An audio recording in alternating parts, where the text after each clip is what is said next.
I'm John Rodgers from Cuyahoga Falls, and today we're going to talk about a beautiful land called Scotland. My title shows A Bonny Land Called Scotland. Now, this is mostly gleaned from a Globus tour in 1996, which gave us 12 days in Scotland and then 1 day in northern England, very closely connected with Scotland. And then we had 2 other trips to Scotland in 1976 and 1982, but not very long and not very extensive. On this particular one, we landed at Glasgow, and then we'll have a little more of that towards the end of the show. Just for you Scottish buffs, the blue on the right of the title slide is the Macbeth and tartan, and the red is the Royal Stuart. Now, I want to tell you just a few things about Scotland before we get into the pictures. We'll be there very quickly. Now, here's where we're going to start, and then we will come down in around this way, Edinburgh here, and come on up into here. And we had been this far before this trip, and then we will go on up in here, and this is the trip over to the Orkney Islands. And this is the area here. This is the one that has very low population. This is the Western Highlands, and we'll come down here. There's a beautiful garden right here because the Gulf Stream swings in and gives them a little bit of warmth. And then we'll swing back here, and this is the Caledonia Canal coming down here. We will come out to here. This is the island of Iona. A number of Scottish kings and Scandinavian kings are buried there. Down through here is Loch Lomond, and then we will go out into just this area at the very last. Now, Scotland is about the same size as South Carolina, but it has a 2,300-mile coastline. In 1844 AD, the Picts, that's the painted people, and the Scots had come from Ireland, united under a single king, Kenneth MacAlpine, because of a common foe, and the common foe was the Norse raiders. So now we're going to actually get on to it. I thought you'd like those swans. I photographed those at Glasgow. And what you're looking at now is in the town of Alloway in Ayrshire. This is the birthplace of Robert Burns. And that bridge, I'll get it out, that bridge, this is Brigadoon. Brig for bridge, a dune is the river that goes under the River Doon, Brigadoon. I presume that this is where they got the name for the mythical city that arises one day every 100 years, exposed to the world, that they made the beautiful play from. But this is the home of Robert Burns, and that bridge figured in one of the tales of Burns, Tam O'Shanter and his mare named Meg. And this is the old haunted church or kirk that was figured in that also, and interesting graveyard there. Then, within walking distance, you can go over to the home where Robert Burns was born. And that was in January 25th, 1759. And there's a museum there, and the flowers that these people grow. I work so hard in my own yard, and I don't get them looking like that. But it's a real beautiful place. Inside the museum there is a lot of not just memorabilia, but things about the life of Robert Burns. Now, I'm sure Burns did not see a garden quite that beautiful at his home. It was probably just like an old farmhouse at that time. Moving on south now, we're going down towards England first, and we'll spend one day we spent in England, and this is Moffat, a woolen goods town. This is a famous old ram statue right downtown. As a matter of fact, those 2 scarves that I did the title slide with were bought in a retail store here in Moffat. But the tour takes you to the woolen goods mill there, and I found the prices better in the retail stores. And I walked to the edge of the town and took this picture. Those are sheep out in the pastures. There are a lot of sheep in Scotland. And then the old church there, and we got there for a wedding. Notice the kilts on the groom.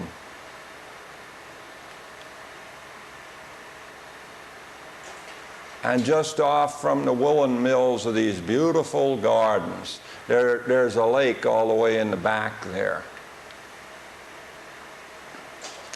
Now, because the newer tour did not go over to Dumfries, I used some of the older pictures to get you over there. He lived in this town from 1791 to 96, and he died and is buried in Dumfries.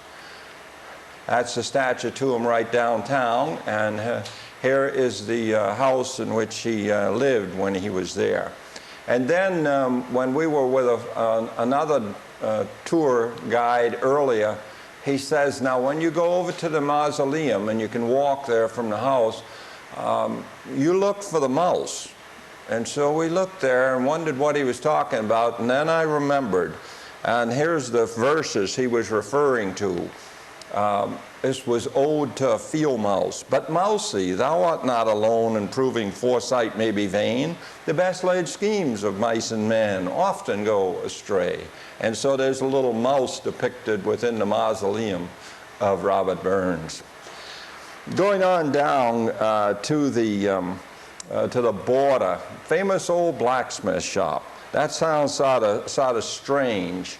But it's not too strange, because back in the earlier days, when a young couple from England could not get the permission of their parents or didn't want to try, they could come up to the border just over into Scotland, and they could be married by the blacksmith here in the border town. There's one thing just before this slide that I don't have any pictures, but it will be meaningful for you. Between the time I took those pictures of Moffat and this picture of the old blacksmith shop, we had passed along on the highway, and our tour director came on the mic and says, now, we're not going to stop, but I will show you the exact spot where part of the plane that crashed from the bomb at Lockerbie fell. And that was all the way back in 1988, December the 21st. We are now in England, and there's a reason for coming into England. This is Carlisle, and quite often the Scottish, I shouldn't say quite often, but sometimes the Scottish border with England was all the way down at Carlisle. It depended on who was the most powerful, the Scottish king or the English king. So this is Carlisle, and in this castle, this old castle, were held prisoners from Bonnie Prince Charlie's army. And in 1746, there were two prisoners that knew each other and were in here. One of them was going to be executed the next morning. And he is the one that is said to have written, "Oh, you'll take the high road, and I'll take the low road, and I'll be in Scotland afore ye."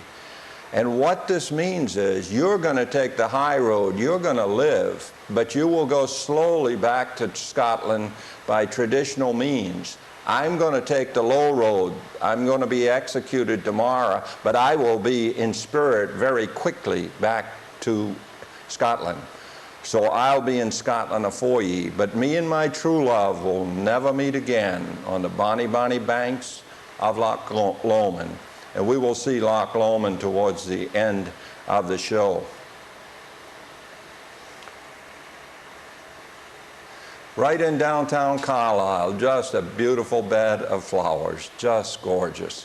And then out by the hotel that we stayed at that night is a nice bridge, and I love the coloration as the sun is going down. And what they had brought us down into England to see was Hadrian's Wall. Across this area, to secure a line against those Picts, the painted people in Roman times. The wall was built in 120 AD. The wall is right on top there, not this wall. The wall's up in there. And in this picture of an old farmhouse out in that area, the wall is back in those trees. Now, getting a little closer to it, here is the actual wall. It was built in 120 AD and abandoned in 383 AD. Hadrian was a Roman emperor. And it was 73 miles long, running over to the North Sea. And it was patrolled. Then I love these little English towns. Actually, towns in the British Isles are very picturesque. But this one where we stopped for lunch, and we got into the habit of doing soup and sandwiches for lunch. This is West Woodbury. And while other people were still eating, I roamed around the edges of the little town taking a few pictures. Now, everybody loves that, and when I show it to kids, for that little guy there, they do a little oohing and aahing for me. Now, we've gone on, and we're right at the border as we're going back into Scotland, and all the rest of the show will be Scotland. The border with England is more or less the Cheviot Hills as you go on up. Only a little bit of the foreground is England. All the rest is Scotland.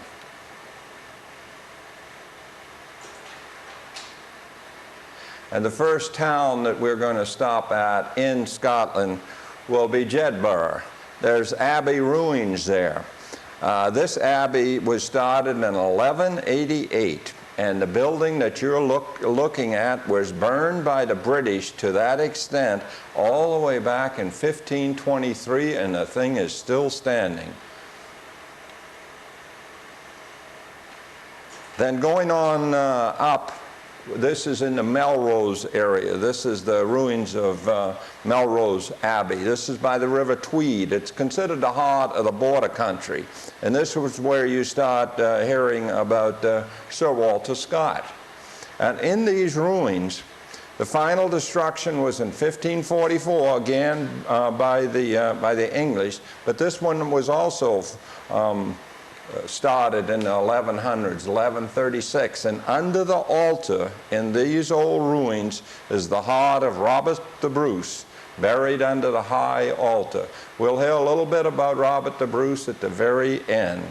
He was one of the Scottish leaders, later became king, who defeated the English.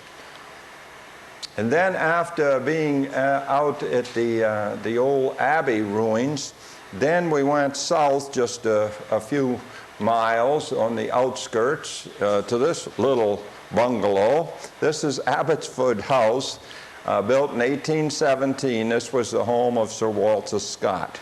Sir Walter Scott was actually born in Edinburgh in 1771, and he died in 1832. Just one verse from, I believe this is from Leah the Last Minstrel. Breathe there the man with soul so dead, who never to himself hath said, this is my own, my native land, whose heart hath ne'er within him burned, as home his footsteps he hath turned from wandering on a foreign strand. He wrote something called Lady of the Lake also, and we will see that lake that he wrote about at the very end of the show. Look at the hills behind Abbotsford House. I feel a little strange calling this house, this castle, but they call it Abbotsford House. Some of the gardens right that you pass by on the way in or out. And then we move on up into Edinburgh. The lowlands go from the English border up to a varying line, roughly between the Forth River, just on the northern edge of Edinburgh, and over north of Loch Lomond to south of Oban. This area, this border area contains much agricultural land, including sheep country, but it also contains most of Scotland's industry and 2/3 of its population. Edinburgh is considered one of Europe's most beautiful capitals. It's a home of philosophers, wits, poets, and scientists. And the gardens, including the floral clock that you're looking at now, built in 1903, the oldest in the world, and the Scott Memorial. We'll see that in a moment. Now, right up above this is Princes Street. It would be right up this direction. Over in here, there's a bush. And when this clock is working, and today it is not working, it doesn't even have its hands on, but I've been there when it's working. On the 15 minutes, the clock will strike, and up in that little bush, a little cuckoo will come out on a platform. It's a real interesting old clock. Robert Louis Stevenson and Alexander Graham Bell, as far as I know, were born in Edinburgh. It's a famous old place. This is the Scott Memorial here. This is to Sir Walter Scott, whose Abbotsford house we just saw. And that's the statue within the memorial. And then this is down right on Princes Street to the garden side. I like this old fountain down there. Now, you saw this in the very first picture of Edinburgh, and that's the castle up on the heights. That castle is 1,000 or so years old, and its several parts contain something called the Honours of Scotland, the Scottish crown jewels, some from the 14th century. And in Edinburgh, this was our guide, Archie.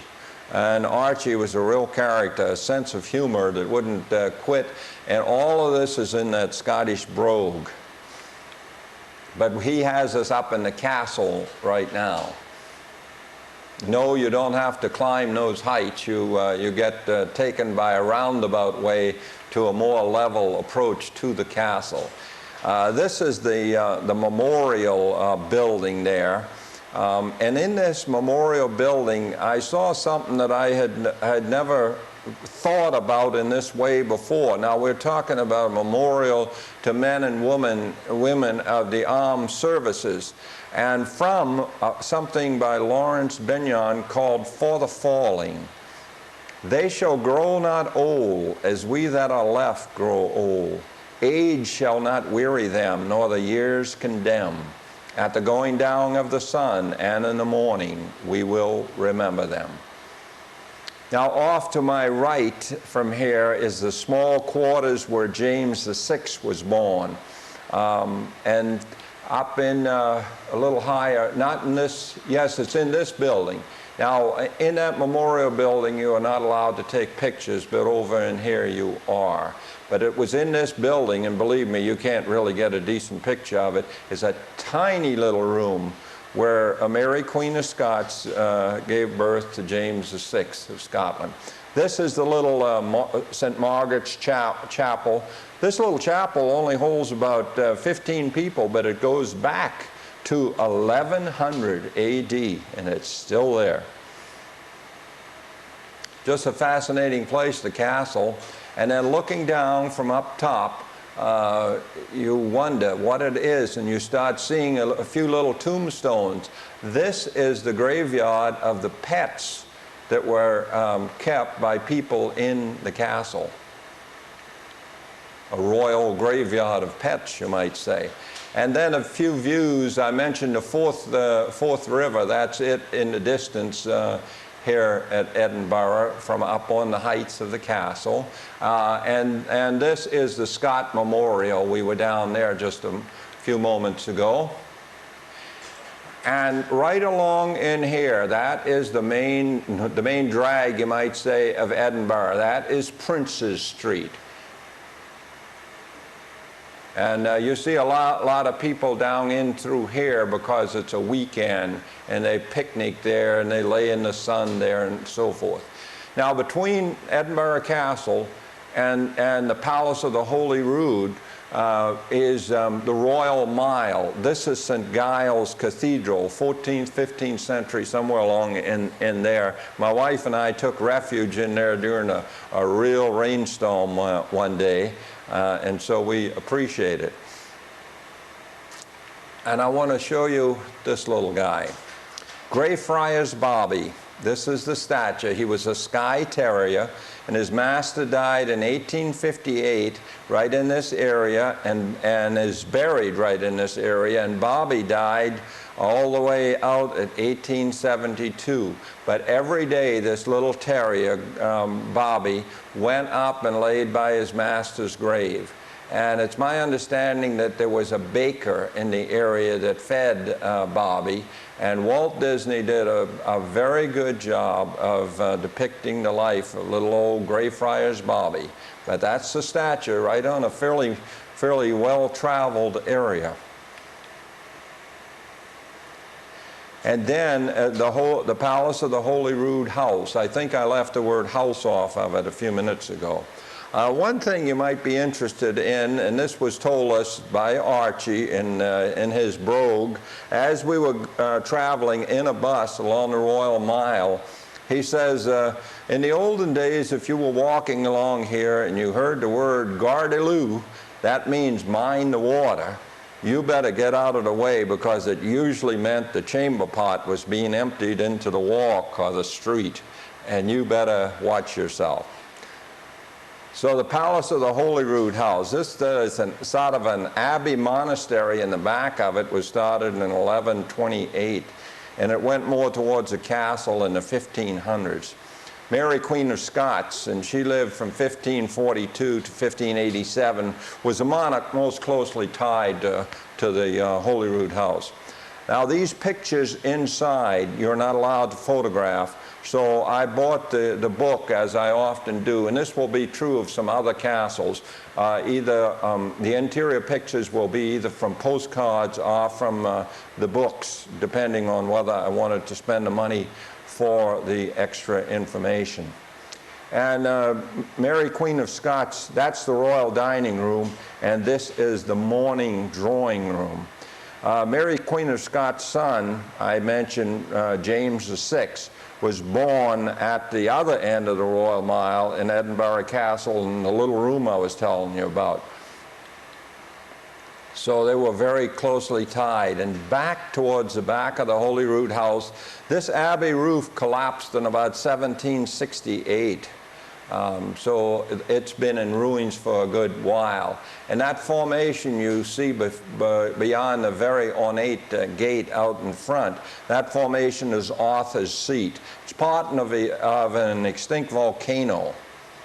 And there's no picture, but close by is Queen Mary's bathhouse.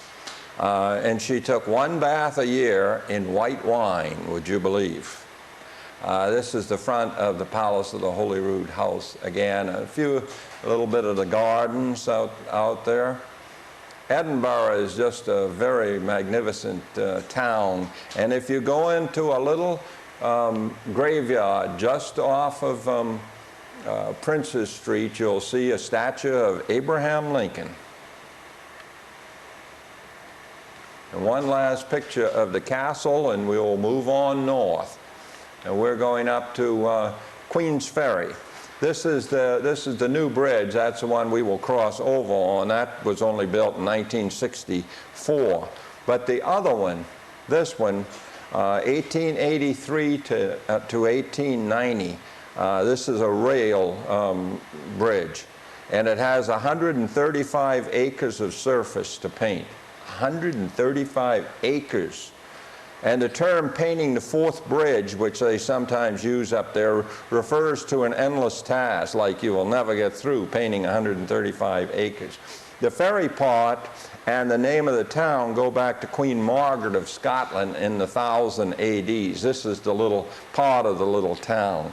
She was going to her home at Dunfermline, and the ferries were used in this crossing for about 800 years.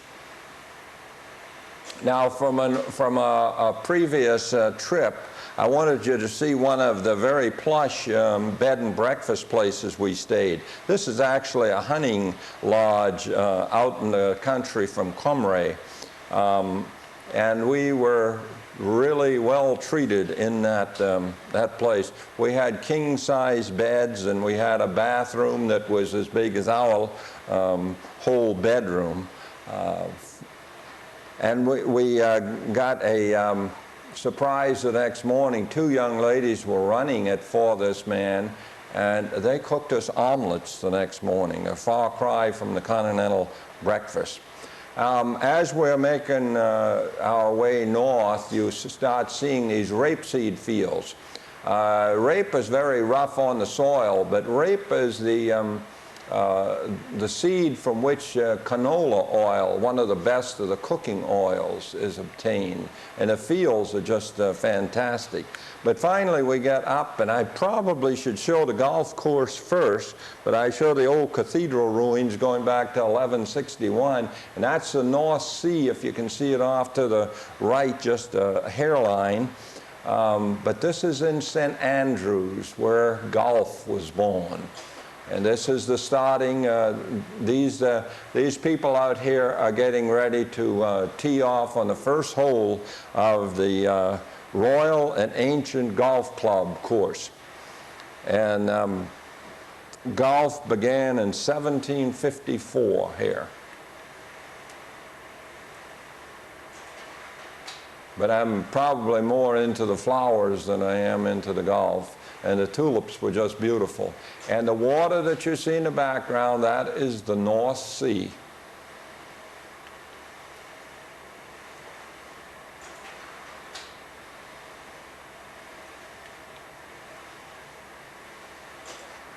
We've moved on now, and we're going into a place that I always called Clammis Castle, and they leave off the I and call it Glum's Castle.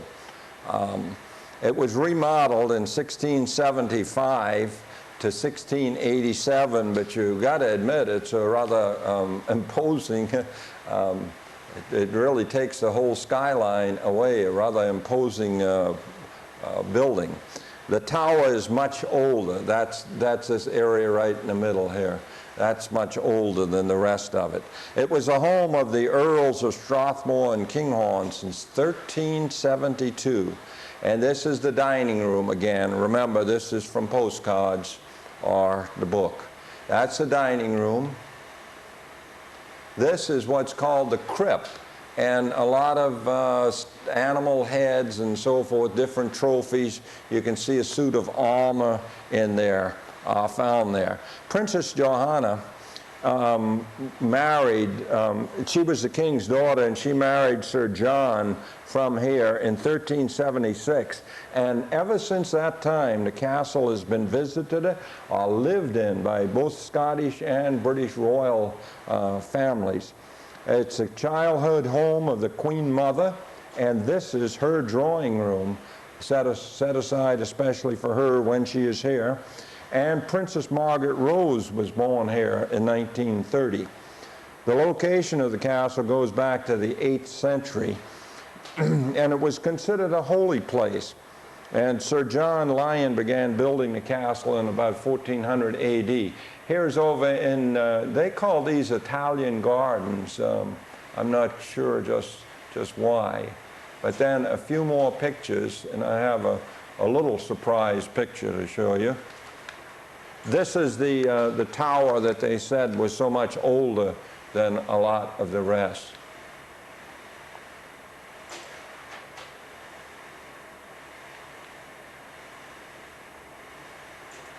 There, Highland cattle in Scotland. You can see some here in the Akron, Cuyahoga Falls area up on the Steele's Corners Road. Somebody raises them, but here they're right in Scotland. One of the monuments out in front. You come down a lane to get into here. I'm standing in the lane right now. Now we've moved on and we're making our way up to Aberdeen. We're right along the North Sea. Some more of the beautiful rapeseed fields. And then we stayed on the outskirts of